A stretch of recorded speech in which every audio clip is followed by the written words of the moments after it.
What's really good, guys? It's your boy Hatter, FFL Commissioner, with one of my good friends. You probably recognize him from WWE, Mr. Ricardo Rodriguez, bro. How you doing? Woo! I'm doing great. I am this fellow right there. There it is. Oh, you can't see because of the. All Oh right. yeah, Well, either oh way. yeah. Well, everyone knows you. Everyone knows you, and obviously, you had an amazing tenure in WWE. I would say, as a wrestler and also an announcer. I would say. So, I mean, what's going on nowadays, man? What you up to? Currently, well, first of all, thank you for having me. Yeah. Currently, I'm out here in Lancaster, Pennsylvania, just outside of Philadelphia. I have my own pro wrestling company and my own wrestling school called Three Legacies Wrestling. We have Right. been around for about a year, and it's going to be a year in September. A year in Gotcha. September, we complete a year. And yeah, we have one of the bigger shows here in Central Pennsylvania. Yeah. I'm very grateful that for the past, well, since we opened, our average attendance is between 400 to 600 people at our events. Right. Um, we focus a lot on being family friendly. We do a lot of community events as well too, so that also helps draw the audience. And Right. August 19th at Clipper Magazine Stadium, we're going to be running our WrestleMania, right, called the Red Wow. Rose Rumble. Okay. And already on that one, we're going to have myself, Shannon Moore, Fandango, Heath Miller, Rhinos, Gene Snitsky, a good friend of mine, Delirious from Ring of Honor, Right. and a lot of local talent. So I'm very excited about that. Big time. I mean, those guys. I mean, even Snitsky and everyone. I mean, that's a whole squad right there. Oh yeah. And when it Oh, comes to Lancaster, how's the fan base? Is a lot. I'm sure there's a lot of wrestling fans around the area. yeah. Lancaster is big. It's a small town by comparison to Philadelphia, Baltimore, DC, obviously Los Yeah. Angeles. But Yeah.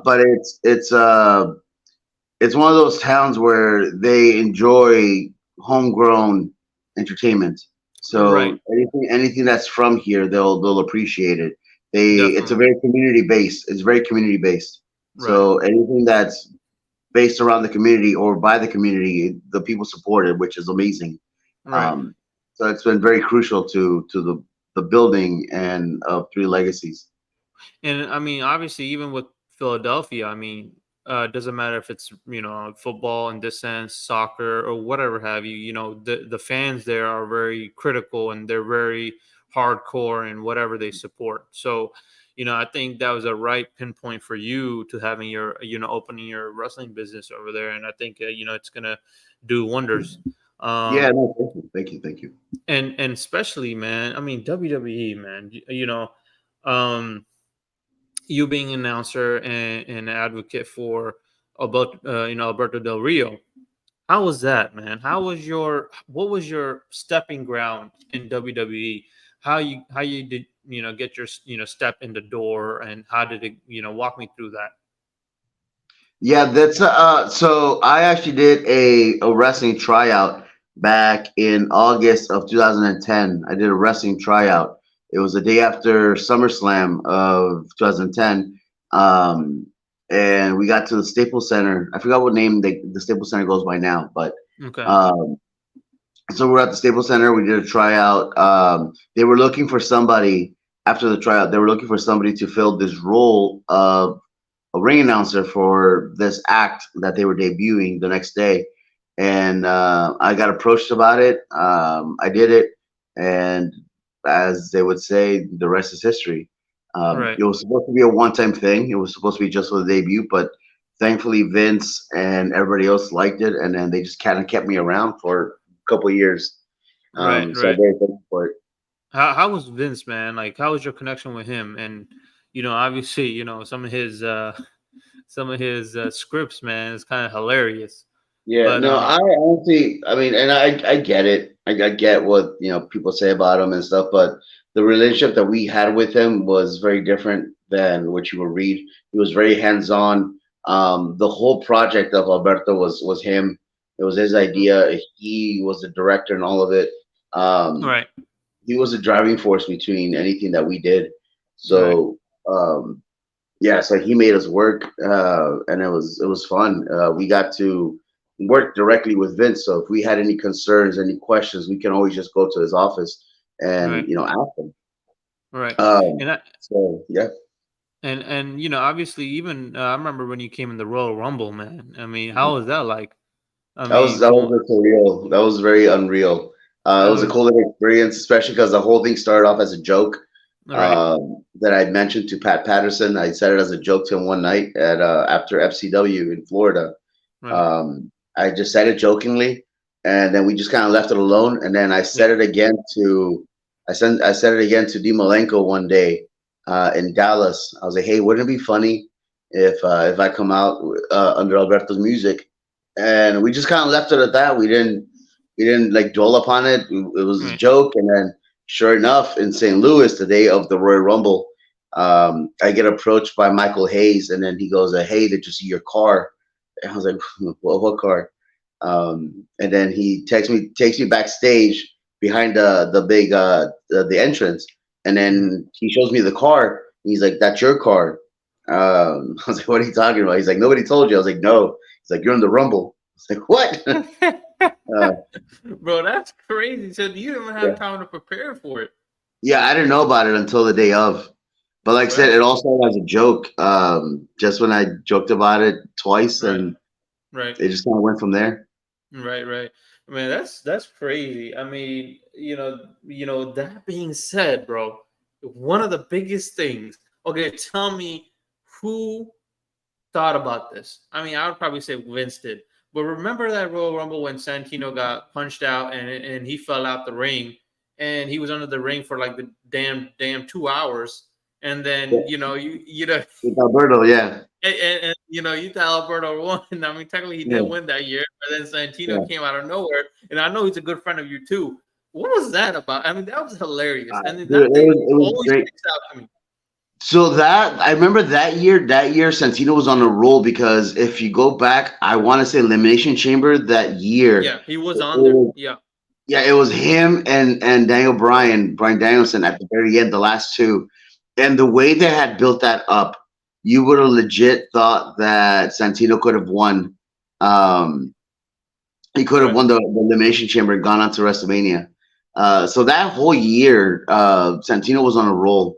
So it would have been believable had he won. It would have been a right, hell of a surprise, a hell of a right. surprise. But yeah, Santino was on a roll that year, and yeah, he's a good friend of ours, and I love him, and I'm grateful that he's on Impact at the moment. So yeah, he's doing great things. But that I don't know whose idea it was, but it was awesome. But that was so funny, man. I mean, I know he wasn't gonna win that, but just having him come in and doing his Kubra, to your boy, and then like Mhm. I'm like, dude, is this really about to happen though? Yeah, that, yeah, that yeah. was crazy watching it live, man. I mean, Oh yeah, but that was at the TD Garden in Boston. right, right, right. And then, I just came from Boston just now. I had a little trip over there. I mean, it's a pretty good area. And then now, some of these legendary people, man. I mean, dude. I mean, I was watching wrestling since I was a little kid, right? Hmm. So one of my favorite. I wouldn't say jobbers even. This is a little level higher than jobbers. One of my dudes, man, the Mexicools. Hmm. Let's talk about them, man. Super crazy, psychosis and all that. I'm sure you're familiar with them. Oh yeah, of course. I mean, I grew Uh, up around lucha libre. That's what captivated me first when I was a kid right, to professional wrestling was lucha libre. So Octagon, Atlantis, Máscara Sagrada, Ultimo Dragon, right, Rey Mysterio, Psychosis, La Parca. Those guys from CMLL and AAA. Those guys were right, the ones that got me hooked onto pro wrestling. And right, then when I got older, I kind of grew out of it for a little bit. And then when I right, started watching again, and I started kind of really fascinating myself with wrestling again, it was the WCW cruiserweights that got right, me in, and it was the same. It was the same guys. It was the Lucha guys. right, Um, so yeah, so now seeing them on WWE at the time was awesome. I was also very young, so I didn't understand a lot of things until right, I got older. right, Um, right, but through a time, I developed a little bit of a relationship with Juventud and Super Crazy. Actually, I just talked to Super Crazy not too long ago. right, So we're talking about dates about bringing him up to three legacies. So that should be something that should be happening relatively soon as well too. But no, Right. I'm a big fan of all of them. And then getting Right. to work, I mean, outside of Mexico, is getting to work with Rey Mysterio personally, Oh yeah. and directly, it was amazing. Right. Getting to work with the Guerreros Right. was amazing. And speaking of Rey Mysterio, man, stuff going on right now with Dominic and him and Yeah. the whole storyline, dad, son punching dad and all that, man. What you gotta say about that, man? What's your feedback about that? Dude, I love that Dominic is like the top heel at the Right. moment.